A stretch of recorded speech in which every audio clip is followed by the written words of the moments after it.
Hello and welcome, everybody, to another episode of Coaching from the Heart. I am your host, Tyler Thurman, and joining me, as always, my co host, good friend, coaching colleague, and just a wonderful human being, Harold Feddersen. Hey, Tyler. Hey, Harold, thanks for being with me again today on this lovely Thursday, as we do most Thursdays. So, our topic for today is forgiveness and the holidays.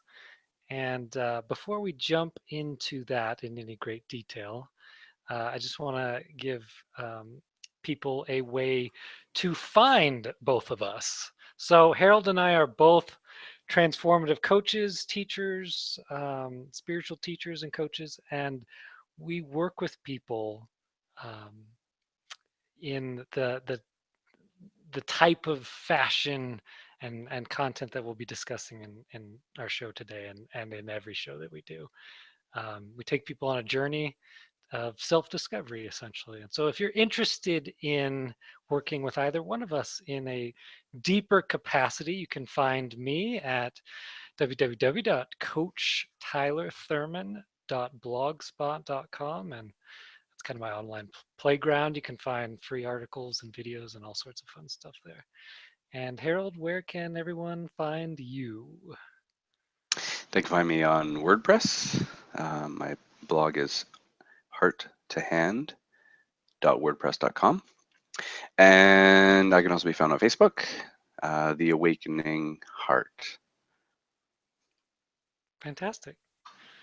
So I thought we would switch up the format a little bit today. So usually I am the one setting the table for the topic, but I'm going to let you go ahead and dive us into the topic of forgiveness, and we'll kind of touch on the holiday aspect of it as we go. But why don't you take us away? Okay. So a little bit of background, I guess. In November, I went to see my favorite poet, David White. He was in Vancouver doing a workshop. And this workshop it's a one-day event. I've been to it twice. He's had them 3 times, and this one was called "The 7 Elements: the Foundations of a Courageous Life." And he's an amazing poet. He's an amazing philosopher, just all around very courageous guy. And near the end of the workshop, he read an excerpt from his book, Consolations, the Solace, Nourishment, um, and underlying meaning of everyday words. And the line that I wrote down in my little journal was, forgiveness never arises from the part of us that was wounded. And I like that so much because for me, it just that feels so true. Hmm. You know, the forgiveness doesn't arise from the part of us that was wounded. You know, and I wrote a little blog post about this. And I wrote, forgiveness arises from a greater part of us, you know, the part that is safe from the wounding, the part of us which holds the wounded within us in a way that allows the healing to occur. And, you know, it kind of speaks to the true nature of how this goes, I think, for us, or this is my experience anyway, Sure. where we are seemingly wounded by someone's actions or words, or our own actions or words. Um, and then there's the need for the forgiveness to enter. And the Hmm. forgiveness cannot enter from that which was wounded, because that which was wounded is temporary or temporal. Right. Um, and forgiveness, which is an act of love, comes from the greatest aspect of what we are. Hmm. Um, so I think, you know, I've been thinking a little bit about forgiveness over the last few days, and boy, there's so many angles and directions and little directions we could take with this. Um, but I have a feeling this is probably a common. There's enough common ground between you and I and how we experience and Hmm. talk with people about forgiveness that Yeah. yeah. So how Yeah. does that any of that resonate for you? That lands for me. Beautiful landing there. What really stood out to me, well, a lot of that stood out to me, actually. There's some beautiful words by both you and David White. And the one of the things that really stood out to me was the seeming wound or this, there's a, there's a part of us that thinks it's been wounded or it has, but we haven't, kind of a thing. So I really just loved how you put that. I'll talk more about that in a minute, but I really liked everything you said, and I just wanted to kind of set the table with um, how. So that's a little bit about the beauty of forgiveness, right? Um, but it's also it's a struggle for most people, and I think it goes similarly for most people as well in the world at large, right? We all kind of do forgiveness in the way that we've been taught, right? In the way that the world teaches us is appropriate. And you kind of laid it out there, but I want to just put it out in my own words that it here's how it goes. We're interacting with other people all the time, right? And sometimes somebody will do something that seems to hurt me, right? You said that beautifully. It seems to wound some part of me, right? Um, and then I get to be the victim, and I get to say, you are guilty. You're guilty of um, whatever action it was. But not only are you guilty of the action, you're guilty of the wounding of me, right? And we're not talking literally, physically, right? Because this is a bit of a different conversation, although it can pertain to physical stuff. Um, so I get to be hurt, and then I get to hold on to the hurt as a essentially as a weapon, right? As a form of attack, as a form of um, getting back at you, essentially, for what you've done to me. Right? You have actually hurt me, and you're guilty of that. You have essentially sinned, quote unquote, and sin, in a very definition, is requiring. It demands punishment, right? So I'm going to punish you uh, in the best way I know how, which is the way most of us do it, which is I'm going to hold grievances against you. I'm going to be resentful towards you until I deem you worthy of forgiveness. Right? You've paid your penance, you've served your time. Now it's time for me to let it go. Right? Um, and then I do that as best I can, which is usually more of a dimming over time, right? Gets a little less salty over time, but oftentimes we never really ever let stuff go completely. We never we never forget. That's one of the sayings with forgiveness, right? Forgive but never forget. Well, that's not true forgiveness. that's that's partial forgiveness at best. So that I just wanted to lay it out as that's how we usually do it. Um, is that kind of your experience of either when you're working with somebody, Harold, or maybe yourself in the past before you learned any of all this? Myself in the present, you mean? Because it's a constant thing, you know. I think Yeah. there are a couple things. One is that you know I like to think that I'm present enough most of the time that I can catch the wounding when it's going on, and when you do, you know, it's like, oh, that stings. You know, those words or whatever, those actions, whatever. You're like, oh, that stings.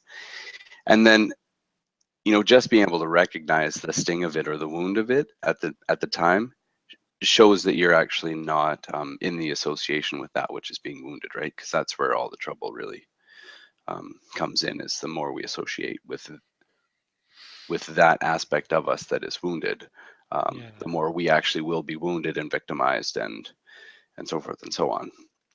But we can actually be in that place, the place that holds the wound, you know, the greater place that that allows the healing to occur of um, that wound. So, so it's even, you know, it's in my present. To be honest, Tyler, somebody will say something and I'll just be like, "Oh, that's sharp." Um, you know, and you know, a bunch of time ago, you know, however long ago, you know, it would have been like, "Rah," and I want to come back or try to defend it, or I would have held a grudge against that person or something, right?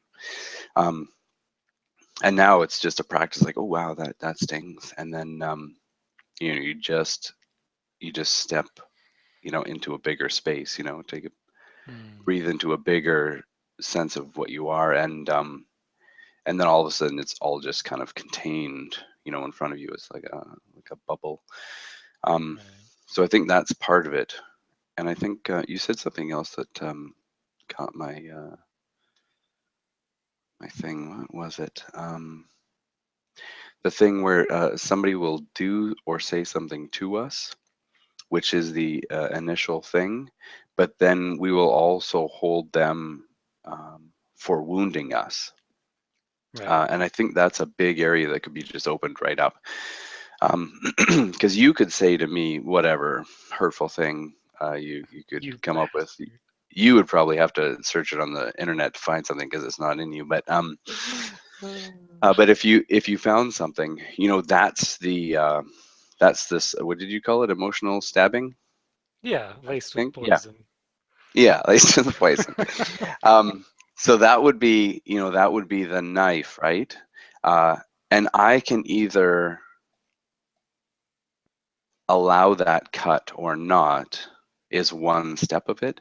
And then there's another step also where I actually give you all the power in saying you have wounded me.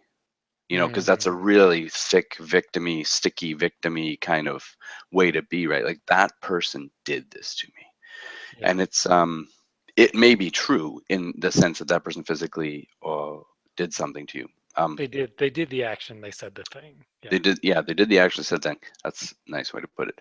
Um, but there's that area within us that sticks to that. You wounded me. That's the part that we really need to enter into, um, Yeah. because that's the part where we are powerless. You know, the other person has all the power. We are just a victim. Or at least we've given that power away, right? Yeah, because there's no actual thing. Yeah, Yeah. but we do it, and we do it all the time. Yeah. You know, I'm glad you brought that up because to me that gets right to the heart of the conversation about actually wanting to forgive, right? Because Hmm. we've talked about this in past shows, right? Probably many times. But there's an aspect of our ego that it just craves victimhood, right? And another way of being saying another way of saying being a victim is innocence, right? I'm innocent.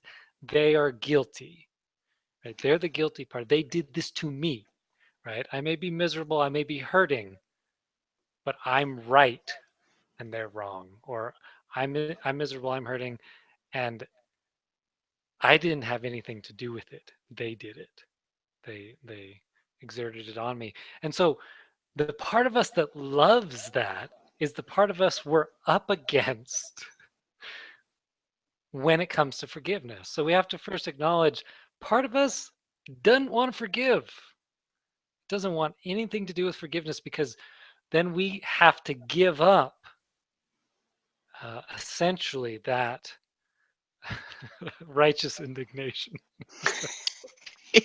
With our dessert fork. Seems to be the thread that flows Yeah, between all the shows, right? that's That that and maybe love. the common comedy skit right there. So yeah, there's that thing that we have to give up, which really is nothing, right? I mean, what we're essentially giving up is our misery and our hurt and our. It's not to say you're never going to get hurt again, or feel hurt, but um, but but we do have to give up being the innocent victim, um, because true forgiveness, in my estimation and my experience, is to do with a a growing relationship with the truth of who we are. Is some of the language I tend to use. You said something beautiful about that in the beginning. I don't know if that was David White's words, but the part of ourself that Oh, okay, yeah, that was mine. Forgiveness rises from the greater part of us, the part safe from the wounding, the part mm, of us which holds the wounded within us in a way that allows the healing to occur. so yeah, so that's it. That's it. So it's the part of us that is our true self, for lack of a better way of talking about it, right? It's not the false self, in other words, which is our personality, our psychology, a lot of that crap that we pick up along the way as we travel through life. Um, there's a there's kind of a foundational self, if you will, a part of us that is just it's not going anywhere. It's not changing. Sometimes I call it the an extension of the mind of God. I could call it spirit, love, higher self, mind with a capital M. Um, it, but it's so it's not forgiveness in the typical way that we've learned it, which is you have wronged me, you have perpetrated me in some way, you have done me harm. Now, obviously, we can physically do harm to other people's bodies, right? I'm not talking about that. So we have to look at true forgiveness. We have to question the very foundation of the forgiveness we've been taught, which is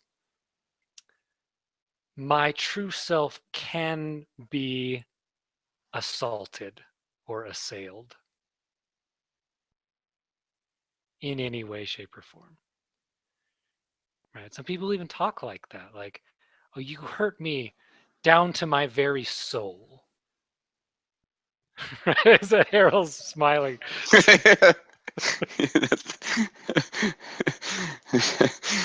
Yeah, it's just a good one. Yeah. Well, yeah. I'm sure you've heard people say that. I hear people say that all the time. That kind of thing. It's it's what I like to call a case of mistaken identity, right? Because you actually talked a bit about our identification with the hurt, Hmm. with with the wound. It's not the wounding that's the problem. Not that there's really a problem in the first place, but it presents as a problem for a lot of people. Um, it's we think it happened to us. Now again, the person may have said the thing or said the words or did the thing, right? But it's the wounding that we say, not only did they do the thing and say the words, but those actions and words did something to me. They fundamentally altered the very fabric of who I am in an unchangeable, unforgivable fashion, right? They have sinned against me,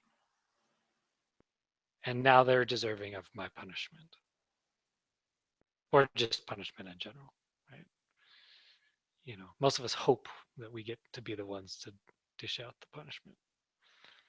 Um, but we have to question that. We have to question the very presupposition that the truth of who I am, actions and words can get to that somehow.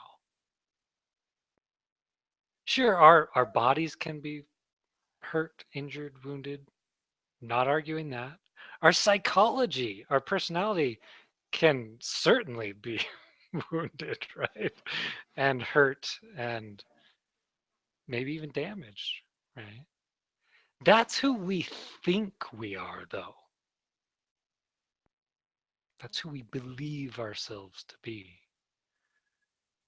But most people who've done even taken a cursory glance within their own minds have seen something deeper that exists within all of us, something more fundamental, more bedrock, more um, unassailable, for lack of a better term. and, do you have some words about that, Harold? No, it's terrible. Whenever you say unassailable, I just think of a boat with no sail. I try not to vision that. And me puking over the side because I get Yeah. sick.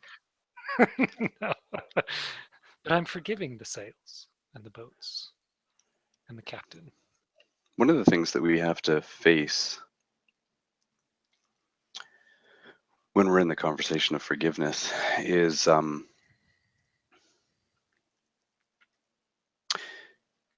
like you said, there's the wounding, and then there is the uh, reprimand, which is a conversation within the same conversation. So if you wound me and I'm going to punish you, I'm still in the same conversation that we were in when you were wounding me. It's the same, or to put it in another way, it's the same level of mind. Right. Um, right. So Um, waging a war of sorts. yeah. Like you poke me and then I'll poke you and then you'll punch me, I'll punch you. And it's always the same kind of level. Right. Right. So, so we have to be willing to have a new kind of conversation. We have to be Yeah. willing to enter into a larger space. And part of what we run into with that is the willingness or unwillingness to do that. Mm. Because that we all have various depths of victimhood that we live from. And being wounded and feeling like we get to be the wounded one is a Mm. warm and fuzzy victim coat. It's like a giant fluffy house coat that we get to Yeah. wear. And it serves a deep value for us from the sense that we want to be a victim. Because Yeah. that part of ourself that was wounded also wants to be a victim. It wants to keep that alive. So one of the things that is usually useful is to really allow yourself to sink into what is the value Mm, of holding that on yourself or against the other person. right. And then bringing that forward, through our words or through writing, um, either with, like someone with like the likes of us, or someone who's willing to just listen, Yeah. to get that out. Because when it's just in your head, it's really easy to justify and to sort of circulate yourself around and around. So getting it out in some way, either writing or talking, Right. so that you can see it a little bit clearer. Um, See it for what it really is maybe a way that I would yeah. put it. Because it's tricky when it's in there, right? It's like you said, it's circular in nature. Um, it's not something that when brought to the light looks as pretty. Right? It doesn't look as warm and inviting Mm, as that coat that you were talking about. It looks less appealing. That's why we bring it out, in my experience. hmm One of the reasons. Yeah, go ahead. Because it really is. It's a place of powerlessness, right? That's the whole thing about being a victim is you have no power. You're just the victim of it all.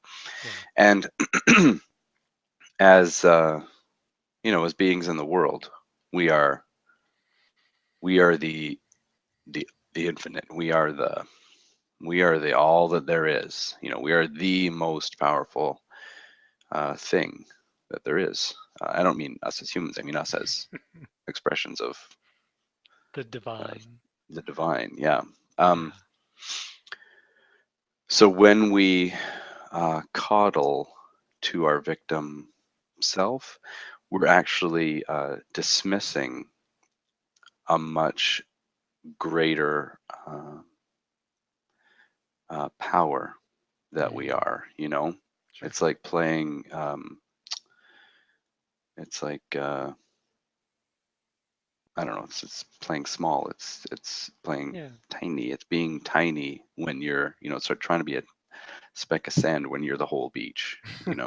A drop of water in the ocean. A drop of water in the ocean. Yes, I'm catching some William Blake is coming into my mind right now. Just run with it, Harold. Just run with it. Yeah. Um, so that in conversations, that's one of the things that shows up is, like, what is it? What's in it for you? What are you really getting out of this, hanging on to this? Yeah. Like, what are you really, not in a, oh, well, no, what are you really getting from this? Because, Righteous. right, little chocolate, righteous indignation. Oh my gosh. Yeah, sorry. I didn't mean to Um, joke with you on such a serious topic. because we as humans this is big, we only do what is valuable for Mm, us. So if being a victim is valuable for us, then that's the door we need to enter. That's this conversation we need to be in, right. because Yeah. that's where it's at. And And people, oftentimes it's hidden, right? It's the yeah, it's almost always hidden. yeah Yeah. the People value. they don't look in that Well, way. there's this it's an because it's an unconscious value driving us. So it's not. It could sound like, oh, I value this, therefore I do this. It's not. It's usually not that surface level. So It's almost never that. I just wanted to put that Almost in. never, eh? Almost never. Right. And that's actually one of my favorite conversations to get into with people, is the value conversation. Mm, I remember talking with a client recently about values, and um, it was like, so what are some things that you value? It's like, oh, or just what do you like? It's, oh, I really like it when my desk is clean. I'm like, oh, okay, great. What do you like about that? Well, everything's got its place and looks good. And it's like, oh, what do you like about that? And it took about 3 layers, maybe 4, but eventually we got to the ultimate value for her of the clean desk is a deep sense of freedom. mm, Like when everything is just in its spot, there's all this freedom and space that opens up for her. Right. And with freedom, often for her comes peace. Uh, so, on the surface, like you were just saying, on the surface, it's this, it's about the desk, but it's not Right. about the desk. It's never about the desk.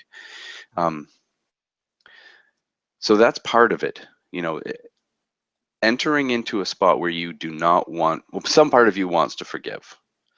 Uh, Some some part part of of you you wants, already has. some part of you, yeah, some part of We'll you has get into already that. started that conversation. Yeah. To dig into that, to know that the reason why you're hanging on is because you find it valuable, is sometimes valuable in itself. Yeah. Yeah. It goes back to that. You brought up willingness. We've talked about willingness. Yeah, I such a think, good word. yeah, I think a fair amount, even on the show, but certainly a lot uh, between you and I. And it's, it is, it, it does seem, that seems to be part of the equation. Um, and you nailed it on the head. Our willingness to forgive or not to forgive, it could be our willingness to hold on to the resentment, to the pain. Uh, it's it's kind of the key to the whole thing. But at the heart of our willingness, well, because you could ask, well, how do I get willing, right? You look at it, just like you were saying, Harold. You look at it, and not only do you identify the value, but look at what it's cost you. Look at, or more accurately, look at what it's costing you. Present tense. It's continuing to cost you. Because as we bring that value out to the light, we say, oh, you know, they deserve for me to be resentful towards them. All this, Hmm. all this stuff. What we eventually come to, every single forgiveness conversation I've ever had, including with myself, is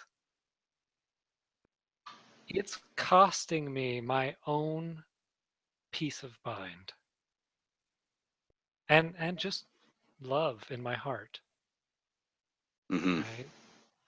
I'm holding on to hate. I'm holding on to those grievances, those resentments. And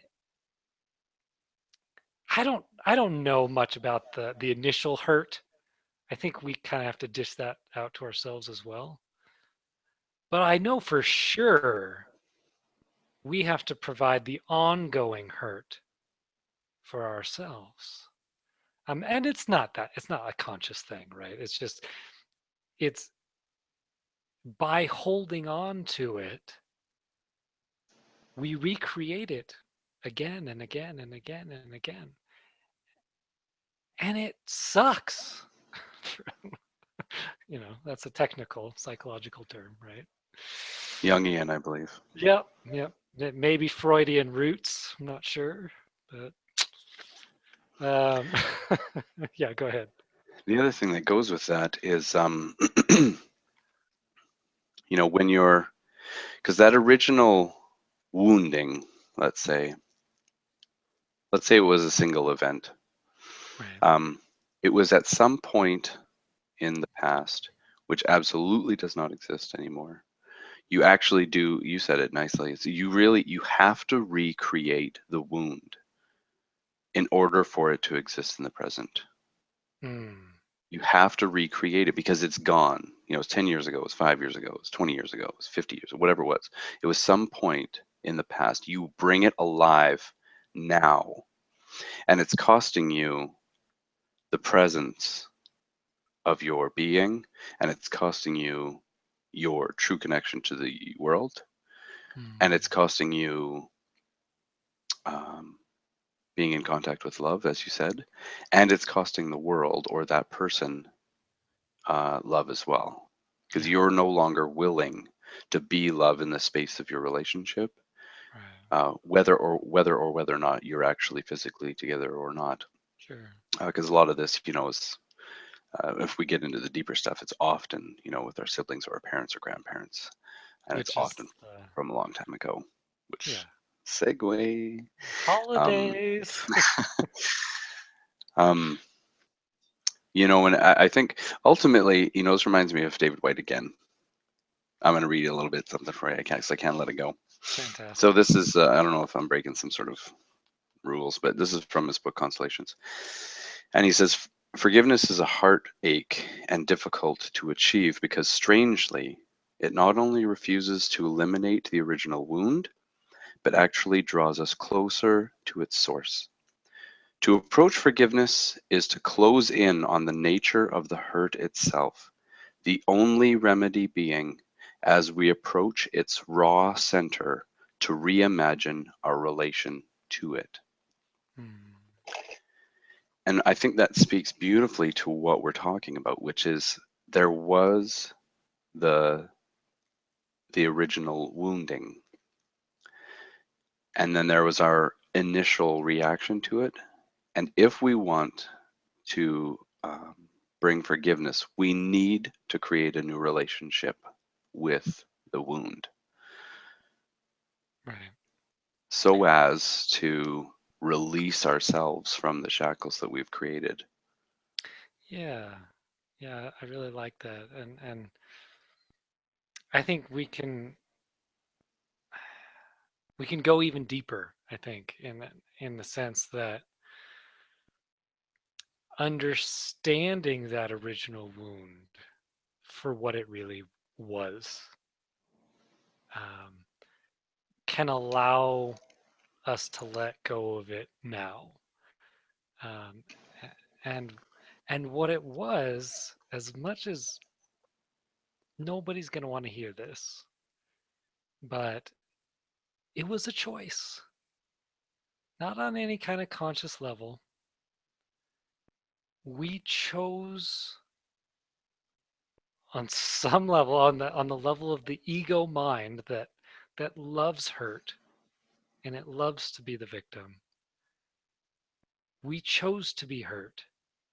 Not we didn't choose the actions the person did or the words the person said. Didn't, as far as I know, right? Maybe on like the biggest metaphysical level. But as far as I know, we didn't do that. But our experience of that person taking those actions, saying those words, is created within our own mind. Right? That's not to say it doesn't still hurt like hell sometimes.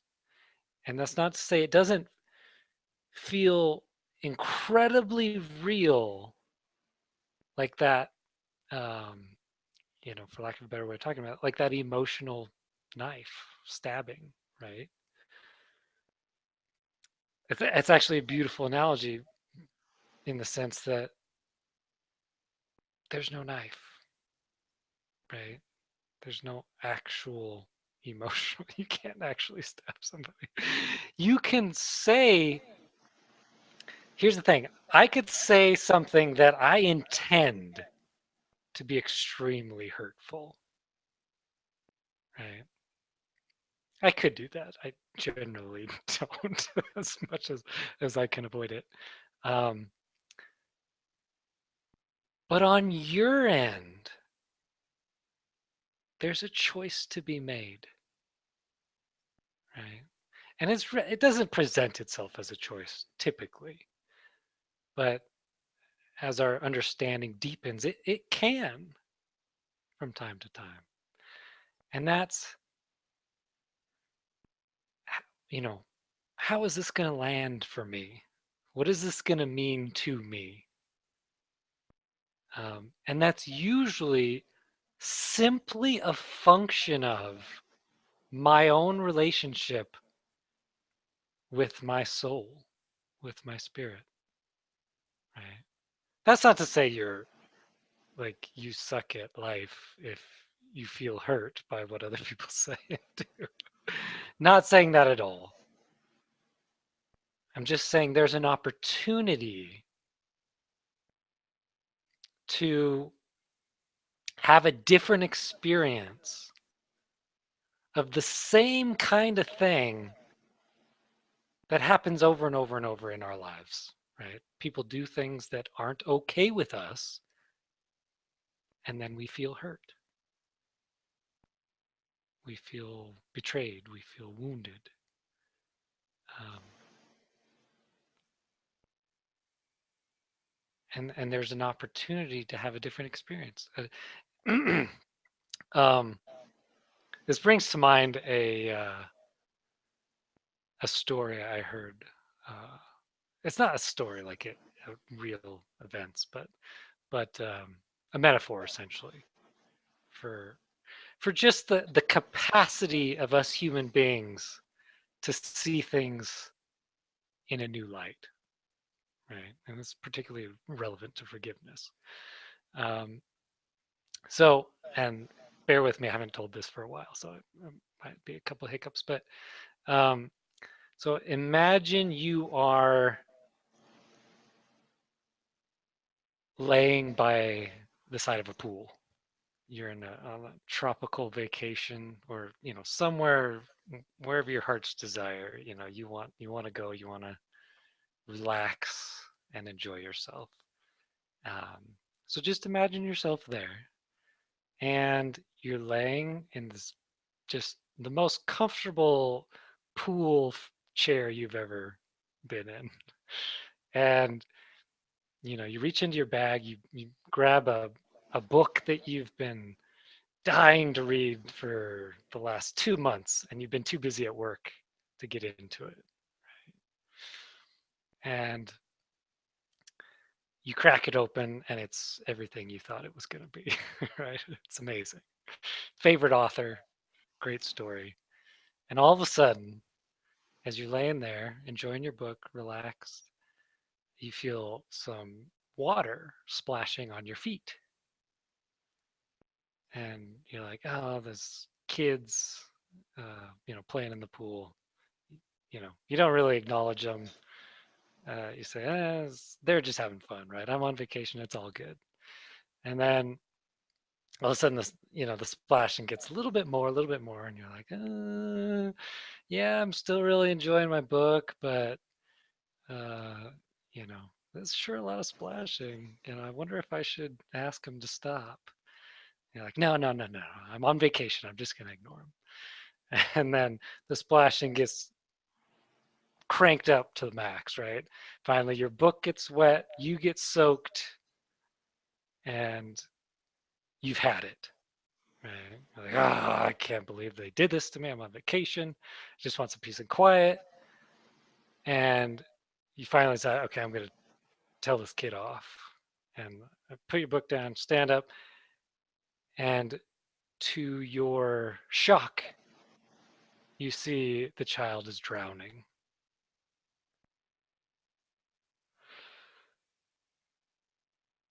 And it changes things like that, right? Now, I don't know exactly what your new response is going to be, but it's not going to be annoyance, right? You're probably, who knows what you're going to do, but likely you're going to be spurred into some kind of action to help this person, right? Because that's kind of where most people go. Uh, but it changed, our resentment, our annoyance, our frustration. It can change in an instant the second you see the truth of what's going on. Now that's kind of a superficial example of truth, right? The truth that this person is drowning instead of trying to piss me off. um, but in the context of forgiveness, you can see the truth that nobody from a place of love tries to hurt anybody else. So that person, whatever they did, whatever they said, they're almost certainly hurting themselves, one. And two,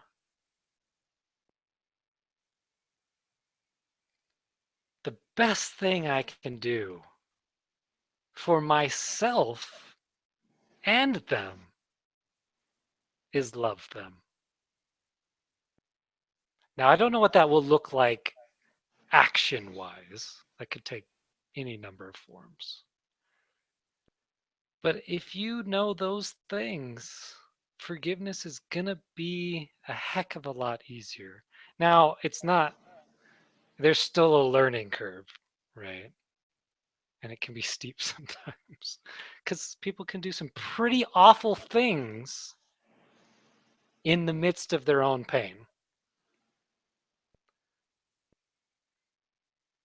But there's a capacity that we all have, you, Harold, me, everybody out there, to see things for what they really are, which is they're hurting. Love is the only appropriate response. And if I have some resentments, I want to be angry at you. That's okay. But no, it's sure it may act as an attack on them, but it's truly just an attack on yourself. And so we talked about willingness. When you can see some of those things, some of those deeper truths, you're going to have a lot more willingness to let things go and just be at peace, regardless of what has been done to you.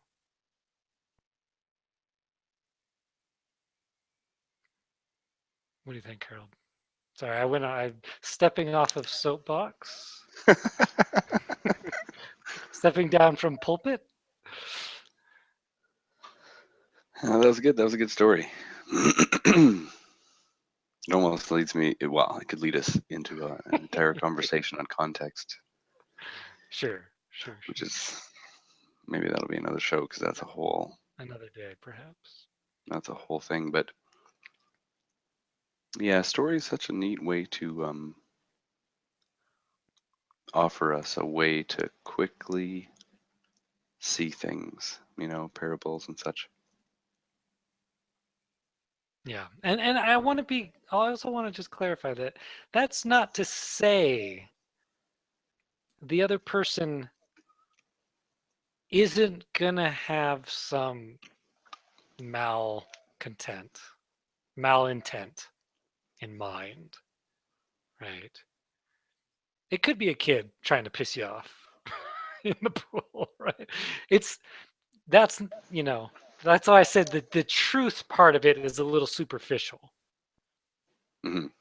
Yeah, because that's Of not really the point of it. no, it's not. I'm pointing towards a capacity that we have to see a deeper truth in any moment.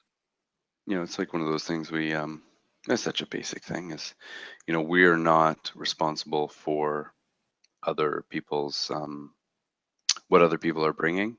We're only Mm, responsible for what we're doing with it and yeah, where we are responding from within ourselves. yeah, absolutely. And one as one of my uh, mentors used to say, Sydney Banks. He's since passed, but he used to say, "Life's a contact sport, right? It's you're not gonna avoid the blows. Like you're gonna get hit sometime, physically, emotionally, psychologically.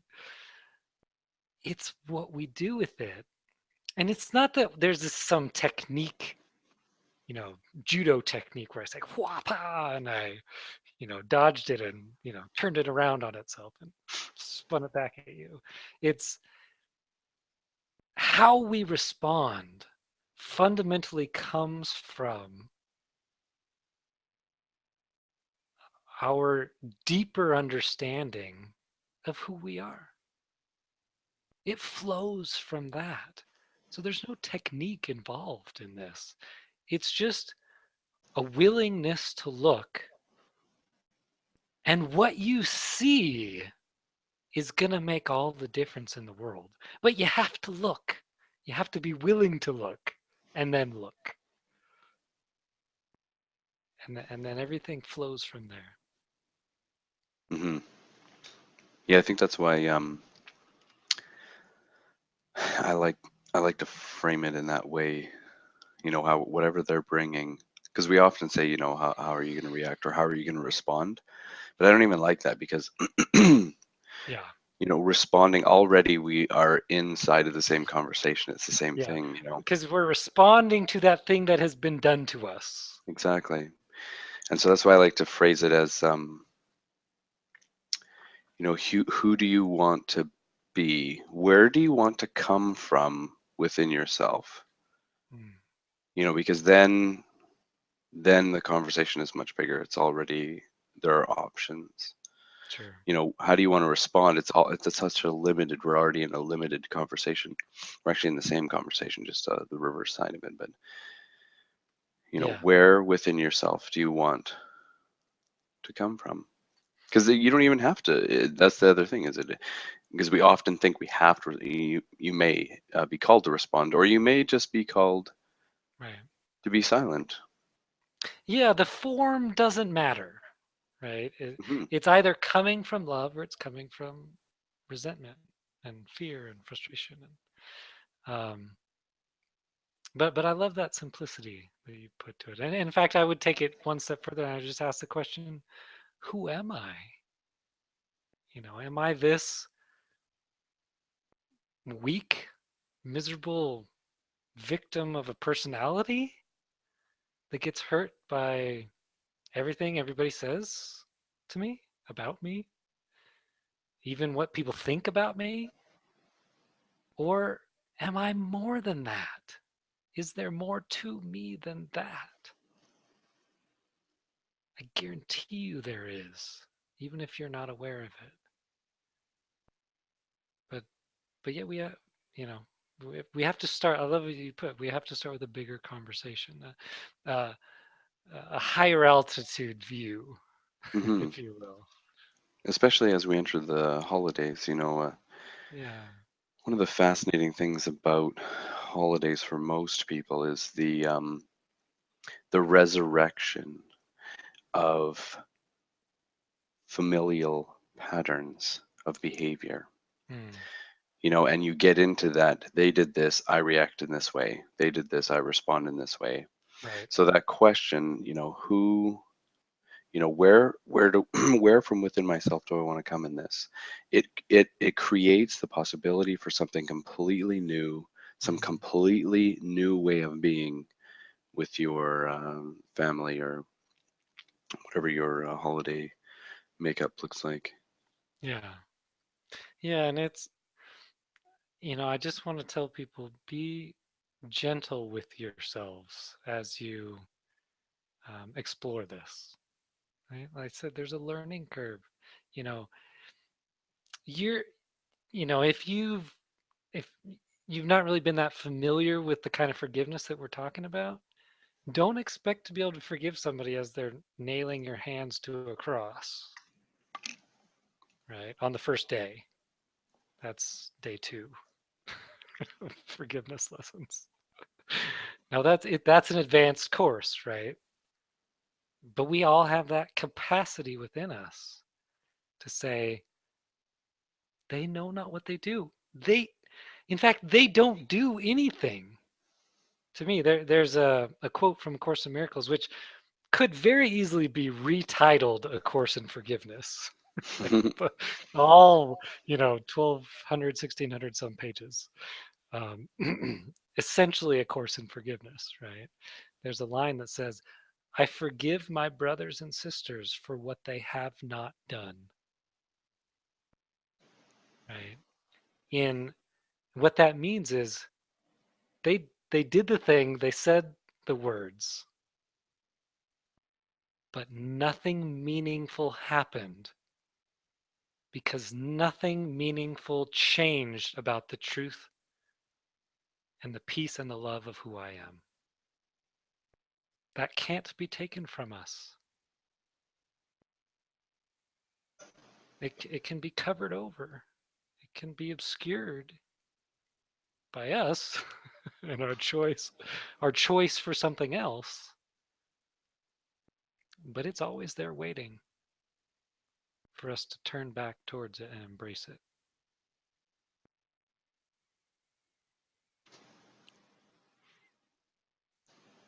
I'm Harold? thinking, I'm thinking of some just you know practical advice. I just had a picture, Ann Maybell walking in the front door, bags of Christmas presents, and she says, first thing she says, not even hello. It's like, oh my God, what have you done with your hair?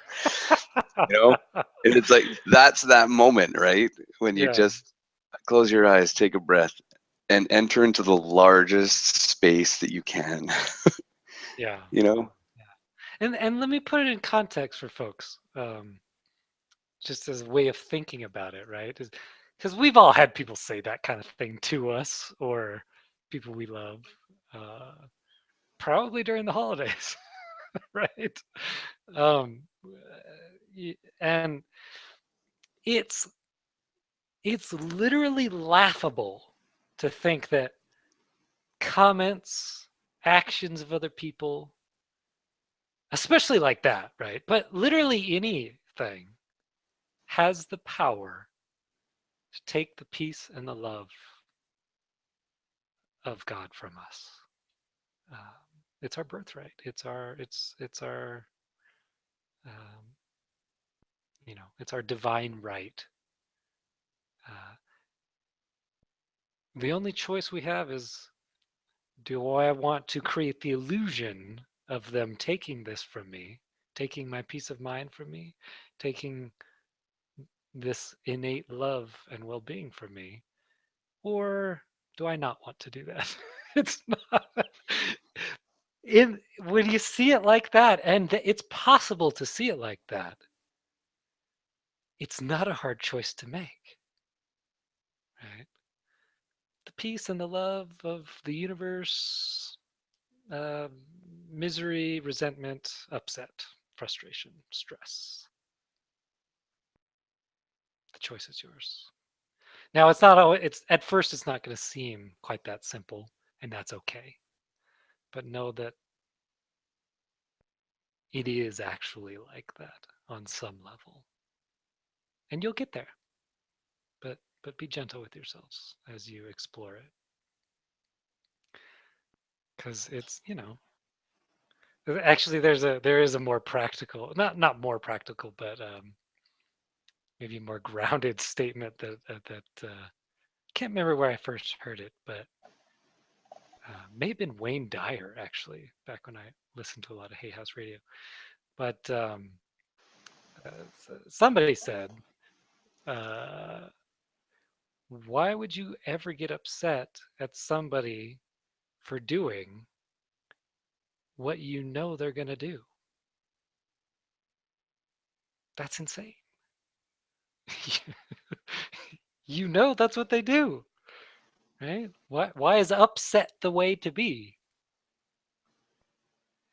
And sure, there's contexts where we don't know what they're going to do, but when it comes to family and the holidays, like you said, Harold, falling into those roles, those familiar behavioral patterns, we know what they're going to do, we know what they're going to say. My mother-in-law's gonna insult me in some way, or my crazy grandma that's uh, been into the eggnog too much, she's and gonna insult what I'm wearing, or something like that, right? Aunt Mabel's gonna find the driest piece of food at the table and comment on it. Yeah. So in that sense, we know what those people are gonna do. We know what they're gonna say. Generally speaking, why is upset the way to be about that? Just love them for who they are, or for who they think they are as well, and you'll be fine. Harold, any parting shots as we kind of wrap up the show here? I knew you were gonna say that. That always makes me laugh. Um, just enjoy it, Just Yeah. enjoy it. Yeah, relax into it. It Yeah. doesn't have to be this serious, heavy thing. Breathe your way into the space that there is. Yeah. And if someone's being awful towards you, just know they're hurting more than you. And, you know, love is a great way to approach everything. And so it's simple. Just love them through it, through the holidays and into the new year.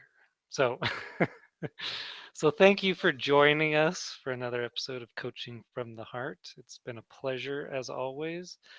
And just want to reiterate, if you enjoyed this conversation or any of our past conversations, and you want to reach out to either Harold or myself to work with us in a deeper capacity, you can find me at Coach Tyler Thurman. That's Coach TYLERTHURMAN .blogspot.com. And you can find all my contact information there. And I look forward to hearing from you. And Harold, where can everyone get in touch with you? You can subscribe to my blog, which is hearttohand.wordpress.com. Or you can like me on Facebook at The Awakening Heart. Fantastic. And thank you all for those of you who joined us live. And until next week, with all the love in the world, take care.